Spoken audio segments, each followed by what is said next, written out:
இலங்கையை பரபரப்பாக்கிய இளம்பெண் கொலை வழக்கில் கொலையாளி எப்படிப்பட்டவர் என்பதை அம்பலப்படுத்திய சகோதரரும் தாயும். சுரேஷ் சாலை குறித்து வசமாக சிக்கியது முக்கிய ஆதாரங்கள். சற்று முன் பதற்றத்தில் குதித்த மஹிந்தவின் நெருங்கிய நண்பர்கள். ராஜபக்சக்களுக்கும் சிக்கல். சுரேஷ் சாலையை பின்தொடரும் மர்ம நபர் கொட்டாஞ்சேனையில் 6 கோடி ரூபாவுக்கும் அதிக மதிப்புள்ள ஐஸ் போதைப் பொருளோடு ஒருவர் அதிரடி கைது. ஜனாதிபதி அனுர ஒவ்வொரு லீட்டர் டீசலிலும் 98 ரூபாய் திருடுகிறார் என்று குற்றம் சாட்டிய சம்பிக்க ரணவக்க. கடும் பொருளாதார நெருக்கடியில் மாட்டிக்கொண்டார் முன்னாள் ஜனாதிபதி மைத்திரிபால சிறிசேன. கிளிநொச்சியில் பொதுமக்களுக்கும் எஸ்டிஎஃப்புக்கும் மோதல், சிறுவர்கள் உட்பட 14 பேர் சிறைக்குள். அமைச்சர் சந்திரசேகர் கூட்டிக் கொண்டு வந்த அடியாட்கள் தான் கூச்சலிட்டு காடைத்தனம் புரிந்தனர். கஜேந்திரன் குற்றச்சாட்டு. தொடர்வது விரிவான செய்திகள். கண்டி தெல்தனிய வைத்தியசாலைக்கு பக்கத்தில் கார் ஒன்றுக்குள் மர்மமான முறையில் உயிரிழந்திருந்த பெண் வைத்தியரின் மரணம் தொடர்பாக போலீசாரால் தேடப்பட்டு வரும் நபர் இன்னும் சிக்காமல் தப்பி ஒளிந்திருப்பதாக தெரிய வந்துள்ளது. குறித்த இளம் மருத்துவ பெண்ணின் காதலன் என்று சொல்லப்படும் இந்த மோசடிக்கார நபர் தன்னுடைய உண்மையான மனைவி மற்றும் 3 பிள்ளைகளோடு கண்டி பகுதியில் இருக்கும் அவரின் வீட்டை விட்டு தப்பியோடி உள்ளதாக விசாரணைகளில் சற்று முன் அம்பலமாகியுள்ளது. இந்த சந்தேக நபர் மறைந்திருப்பதாக போலீசாருக்கு வந்த தகவல்களின் அடிப்படையில் 10 இடங்களில் போலீசார் சோதனை நடத்திய போதிலும் இவர் தொடர்பான எந்த ஒரு தகவலும் இன்னும் கிடைக்கவில்லை. சந்தேக நபரின் தாயாரும் சகோதரரும் இருக்கும் நாரம்மல பகுதியில் உள்ள வீட்டுக்கு சென்ற போலீசார் அங்கு அவர்களிடம் வாக்குமூலத்தை வாங்கியுள்ளனர். எங்கள் மகனை நாங்கள் கடந்த 8 வருடங்களாக நேரில் பார்க்கவில்லை. அவன் எங்கு இருக்கிறான், என்ன செய்கிறான் என்ற விவரங்கள் எங்களுக்கு தெரியாது. ஆனால் அவன் அவ்வப்போது எங்களது வங்கி கணக்குக்கு 1.5 லட்சம் ரூபாய் பணத்தை மட்டும் அனுப்பி வைப்பான் என்று இந்த சந்தேக நபரின் தாயார் கூறியுள்ளார். சந்தேக நபரின் மூத்த சகோதரர் போலீசாரிடம் தகவல் தெரிவிக்கும் போது சந்தேக நபர் சின்ன வயதில் இருந்தே பல மோசடிகளில் ஈடுபட்டு பலரை ஏமாற்றி பணம் மற்றும் பல்வேறு பொருட்களை எடுத்த ஒரு ஏமாற்றுக்காரன் என்று வெளிப்படுத்தியுள்ளார். எனது தம்பி என்றாலும் அவனின் முகத்தை கூட பார்க்க நான் விரும்பவில்லை. அவன் அந்த அளவுக்கு மோசமான செயல்களை செய்யும் வெறுக்கத்தக்க ஒரு மனிதன் என்றும் மோசடிக்காரரின் சகோதரன் கூறியுள்ளார். நாடு முழுவதும் உள்ள பல பெண்களை ஏமாற்றி பணம் பறித்துள்ளதாக சந்தேக நபரின் மூத்த சகோதரர் போலீசாரிடம் வாக்குமூலம் கொடுத்துள்ளதோடு சந்தேக நபர் தன்னுடைய தோற்றத்தை மாற்றிக்கொண்டு தலைமறைவாக உள்ளார் என்று போலீசார் தெரிவித்துள்ளனர். அவர் குறித்து ஏதேனும் தகவல் கிடைத்தால் உடனடியாக போலீசாருக்கு அறிவிக்குமாறும் புலனாய்வு அதிகாரிகள் பொதுமக்களிடம் கோரிக்கையை விடுத்துள்ளனர். அரச புலனாய்வு சேவையின் முன்னாள் பிரதானி ஓய்வு பெற்ற மேஜர் ஜெனரல் சுரேஷ் சாலேயின் மனைவி மனோரி சாலே குற்றங்களால் பாதிக்கப்பட்டவர்கள் மற்றும் சாட்சிகளை பாதுகாப்பதற்கான தேசிய அதிகார சபையின் தலைவருக்கு அவசர கடிதம் ஒன்றை அனுப்பியுள்ளார். தனது கணவர் சுரேஷ் சாலே மருத்துவமனையில் அனுமதிக்கப்பட்டதை அடுத்து குற்றப்புலனாய்வு திணைக்களத்தோடு தொடர்புடையவர் என்று வரும் சிவில் உடையில் இருந்த நபர் ஒருவர் தன்னையும் தனது குடும்ப உறுப்பினர்களையும் அடிக்கடி தொடர்ச்சியாக கண்காணித்து வருவதாக மனைவி குறித்த கடிதத்தில் தெரிவித்துள்ளார்.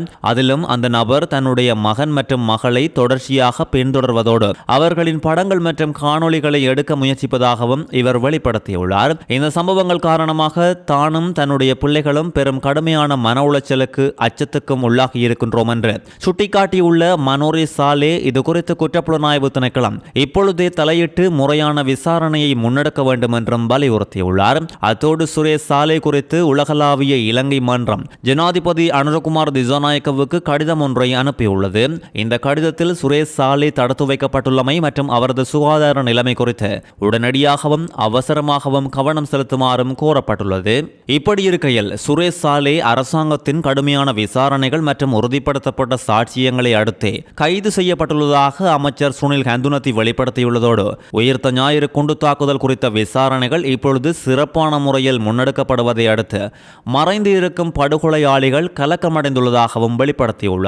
சிறை செல்ல வேண்டிய தரப்பினர் அரசாங்கத்துக்கு எதிராக கூட்டு சேர்ந்து அரசியல் கூட்டணி அமைத்துள்ளதாக கூறிய அமைச்சர் சுனில் ஹந்துனத்தி மஹிந்த ராஜபக்சவின் குழு இவற்றில் கலக்கமடைவது ஒன்றும் ஆச்சரியத்துக்குரிய விடயமில்லை. 2024ஆம் ஆண்டு ஆட்சி மாற்றம் ஏற்பட்டதிலிருந்து ரணில், சஜித் மற்றும் ராஜபக்சர்கள் கூட்டு சேர்ந்து அனுர அரசுக்கு எதிராக சூழ்ச்சி செய்கிறார்கள். இதுவரை காலமும் இந்த 3 தரப்பினரும் தான் ஆட்சி செய்தார்கள். மஹிந்த ஆட்சிக்கு வந்தால் ரணில் விக்ரமசிங்கவின் காலத்துக்கு ஊழல்வாதிகளை பாதுகாப்பார். இது இதுவரை காலமும் இதுவே நடந்துள்ளது. இதன் காரணமாக ஜனாதிபதி அனுரகுமார திசாநாயக்க ஆட்சிக்கு வந்ததை இவர்கள் வெறுப்போடு பார்க்கின்றார்கள். சிறைக்கு செல்ல வேண்டிய தரப்பினர் அரசாங்கத்துக்கு எதிராக ஒன்றிணைந்து அரசியல் கூட்டணிகளை உருவாக்கி சுரேஷ் சாலே கைது செய்யப்பட்டதை இப்போது பிரதான அரசியல் பிரச்சாரமாக பயன்படுத்துகின்றனர். கடுமையான விசாரணைகள் மற்றும் உறுதிப்படுத்தப்பட்ட சாட்சியங்களை அடுத்து சுரேஷ் சாலே கைது செய்யப்பட்டுள்ளார். உயிர்த்த ஞாயிறு தாக்குதல் தொடர்பான விசாரணைகள் இப்பொழுது கடைசி கட்டத்தை எட்டியுள்ளதால் இதனுடன் தொடர்புடைய முன்னாள் அமைச்சர்கள், முன்னாள் ஜனாதிபதிகள் கடுமையாக குழப்பமடைந்துள்ளதோடு போலியான குற்றச்சாட்டுக்களை முன்வைப்பதாகவும் தெரிவித்துள்ளார். கிளிநொச்சி போலீஸ் பிரிவில் உமையாள்புரம் பகுதியில் பொதுமக்களுக்கும் விசேட அதிரடிப்படையினருக்கும் இடையே நேற்று உண்டாகிய மோதல் சம்பவத்தை அடுத்து சிறுவர்கள், முதியவர்கள், பாடசாலை மாணவிகள் உட்பட 14 பேர் விளக்கமறியலில் வைக்கப்பட்டுள்ளதாக அங்கு நின்று அவர்களின் உறவினர்கள் வெளிப்படுத்தியுள்ளனர். உமையாள்புரம் பகுதியில் இடம்பெற்ற சட்டவிரோத மணல்களை தடுக்கும் நோக்கில் விசேட அதிரடிப்படையினர் சம்பவ இடத்துக்கு சென்றுள்ளதாகவும் அங்கு காட்டு பகுதிக்குள் உளவு இயந்திரத்தோடு இருந்த ஒருவரை அவர்கள் கைது செய்ய பார்த்தபோது பொதுமக்களுக்கும் அதிரடிப்படையினருக்கும் இடையே கடுமையான முருகல் நிலை உண்டாகி மோதலாக மாறியுள்ளது. அந்த நேரம் கைது செய்யப்படவிருந்த நபரின் உறவினர்களும் அயலவர்களும் சேர்ந்து விசேட அதிரடிப்படையினர் மீது தாக்குதல் நடத்தியதாக கூறப்பட்டுள்ளது. இதையடுத்து சம்பவ இடத்துக்கு மேலதிக அதிரடிப்படையினர் வரவழைக்கப்பட்டு அங்கிருந்தவர்கள் மீது தாக்குதல் நடத்தப்பட்டதோடு 14 பேர் அதிரடியாக கைது செய்யப்பட்டுள்ளனர். கைது செய்யப்பட்டவர்கள் கிளிநொச்சி நீதிமன்றத்தில் முற்படுத்தப்பட்டதோடு அவர்களை இன்று வரை விளக்கமறியலில் வைக்குமாறு நீதிமன்றம் உத்தரவிட்டுள்ளது. விளக்கமறியலில் வைக்கப்பட்டுள்ளவர்களில் 2 சிறு குழந்தைகள், அவர்களின் தாய், தந்தை, 2 பாடசாலை மாணவிகள் மற்றும் முதியவர்கள் அடங்குவதாக பாதிக்கப்பட்டவர்களின் உறவினர்கள் கவலை தெரிவித்துள்ளனர். ஒழுங்கமைக்கப்பட்ட குற்ற கும்பல் தலைவர் அகங்கல்ல லோகுபதியின் முக்கிய துப்பாக்கி சுடும் வீரர் என சந்தேகிக்கப்படும் நபர் சிறப்பு அதிரடி படையால் அதிரடியாக சுற்றி வளைக்கப்பட்டு கைது செய்யப்பட்டுள்ளார். சிறப்பு உளவு தகவலின் அடிப்படையில் இந்த சந்தேக நபர் குருநாகல் பகுதியில் காவலில் எடுக்கப்பட்டதோடு இவர் அகங்கல்ல மற்றும் நட்டாண்டிய பகுதியில் வசித்து வந்ததும் விசாரணையில் அம்பலமாகியுள்ளதோடு இவரோடு தொடர்பில் இருக்கும் மிகுதி நபர்கள் குறித்தும் இவர்களின் வலையமைப்பு குறித்தும் விரைவில் தெரியவரும். தற்போதைய அனுர அரசாங்கம் முன்பு இருந்த விலைகளின்படி வாங்கப்பட்ட எரிபொருள் கையிருப்பை காரணம் சொல்லி எரிபொருள் விலையை குறைக்க முடியாது என்று கூறி வருவதை முன்னாள் எரிசக்தி அமைச்சர் பாட்டலி சம்பிக்க ரணவக்க அதிரடியாக நிராகரித்துள்ளார். எரிபொருள் இறக்குமதியின் நேரம் பழைய விலைகளுக்கு பணம் செலுத்தப்படவில்லை என்றும் 3 அல்லது 5 நாட்களின் சராசரி உலக சந்தை விலையிலேயே பணம் செலுத்தப்படுகின்றது என்றும் அவர் இங்கு சுட்டிக்காட்டியுள்ளார். உலக சந்தை நிலவரத்தின்படி இப்போதைய நிலையில் இலங்கை நாணயப்படி 1 லிட்டர் பெட்ரோல் 225 ரூபாவுக்கும் 1 லிட்டர் டீசல் 246 ரூபாவுக்கும் வழங்க முடியும். எஞ்சிய தொகை அனைத்தையும் அரசாங்கத்தின் வரிகள் மூலமாக அனுரகுமார திசாநாயக்கவுக்கும் ஜேவிபி தலைமையகத்துக்கும் செல்வதாக முன்னாள் எரிசக்தி அமைச்சர் பாட்டலி சம்பிக்க ரணவக்க குற்றம் சாட்டியுள்ளார். இதன் மூலம் ஜனாதிபதி அனுர பெட்ரோல் மற்றும் டீசல் லீட்டர் ஒன்றிலிருந்து 200 ரூபாவுக்கும் அதிகமான தொகை மக்களிடமிருந்து சுரண்டுகிறார். கொடுக்கல் வாங்கல் மோசடி மூலம் மட்டும் ஒவ்வொரு லிட்டர் டீசலிலும் அனுரகுமார திசாநாயக்க 98 ரூபாவை திருடியுள்ளார் என்றும் தெரிவித்துள்ளார். கையூட்டல் ஒழிப்பு ஆணைக்குழு சுயாதீனமானது என்றால் இது தொடர்பில் விசாரணை நடத்த தங்களை அழைக்குமாறு இவர் சவால் விடுத்துள்ளார். இதுபோன்று ஆதித்யா பிர்லா நிறுவனத்துடன் மோசடி இடம்பெற்றுள்ளதாக குறிப்பிட்ட அவர் உலகிலேயே அதிக விலைக்கு எரிபொருளை கொள்வனவு செய்யும் அரசாங்கமாக அனுரகுமார திசாநாயக்கவின் அரசாங்கம் காணப்படுவதாக சாடியுள்ளார். கடந்த ஆண்டுகளில் நாட்டின் டாலர் கணக்கு சாதகமாக இருந்த போதிலும் தற்போதைய நிலக்கரி மோசடி காரணமாக அது வீழ்ச்சியடைந்துள்ளது. இந்த நிலக்கரி மோசடியால் வந்துள்ள இழப்பை ஈடு செய்ய நாளொன்றுக்கு 12 லட்சம் லிட்டர் டீசல் அல்லது திரவ எரிபொருள் எரிக்கப்படுவதாகவும் இதனால் பெருமளவு டாலர்கள் விரயமாவதாகவும் சுட்டிக்காட்டியுள்ளார். தாம் கடுமையான பொருளாதார நெருக்கடியில் சிக்கியுள்ளதாக முன்னாள் ஜனாதிபதி மைத்ரிபால சிறிசேன தெரிவித்துள்ளார். நாட்டின் பொருளாதார நிலைமை குறித்து ஊடகவியலாளர்கள் கேட்ட கேள்விகளுக்கு பதில் கொடுத்த போதே முன்னாள் ஜனாதிபதி இவ்வாறு தெரிவித்துள்ளார். தனக்கு இப்பொழுது ஓய்வூதியம் கூட கிடைப்பதில்லை என்பதால் சாதாரண மக்களை விடவும் பொருளாதார நெருக்கடியை தான் அதிகமாகவே உணர்வதாக இவர் கூறியுள்ளதோடு உங்களை விட பொருளாதார சுமை எனக்கு தான் அதிகமாக தெரிகிறது. ஏன் தெரியுமா, உங்களுக்கு மாதம் ஒரு முறை ஏதோ ஒரு சம்பளம் கிடைக்கின்றது, ஆனால் எனக்கு இப்பொழுது ஓய்வூதியம் கூட இல்லை, வேலைகள் இல்லை, அவை அனைத்தும் அனுர அரசால் நிறுத்தப்பட்டு விட்டது. அப்படி இருக்கும் போது உங்களை விட எனக்கு தானே வாழ்க்கை நடத்துவது கஷ்டமாக இருக்கும் என்றும் தெரிவித்துள்ளார். தற்போதைய எரிபொருள் விலை திருத்தம் மற்றும் நாட்டின் பொருளாதார நிலைமை குறித்து தம்மால் திட்டவட்டமான கருத்து எதனையும் கூற முடியாது என்றும் இந்த நேரம் முன்னாள் ஜனாதிபதி மைத்ரிபால சிறிசேன தெரிவித்துள்ளார்.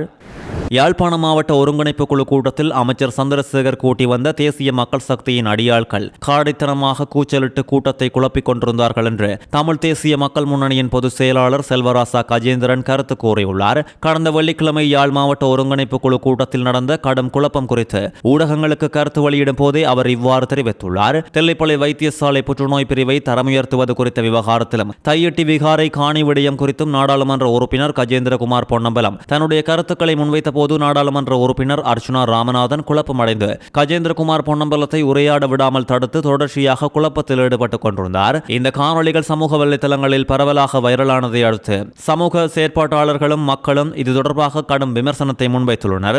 அபிவிருத்தி கூட்டம் என்ற பெயரில் மக்களுக்கான அபிவிருத்தி திட்டங்களை கதைக்காமல் வீணாக தாங்களே சிறு பிள்ளைகள் போல் குழப்பமடைந்து சண்டைகளை உருவாக்குகின்றார்கள் என்றும் இவர்கள் மீது குற்றம் சாட்டப்பட்டுள்ளது. கொழும்பு கொட்டாஞ்சேனை பகுதியில் நடந்த திடீர் தேடுதல் நடவடிக்கையில் 6 கோடி ரூபாவுக்கும் அதிக மதிப்புள்ள ஐஸ் போதைப் பொருளோடு ஒருவர் சற்று முன் கைது செய்யப்பட்டுள்ளதாக காவல்துறை உறுதிப்படுத்தியுள்ளது.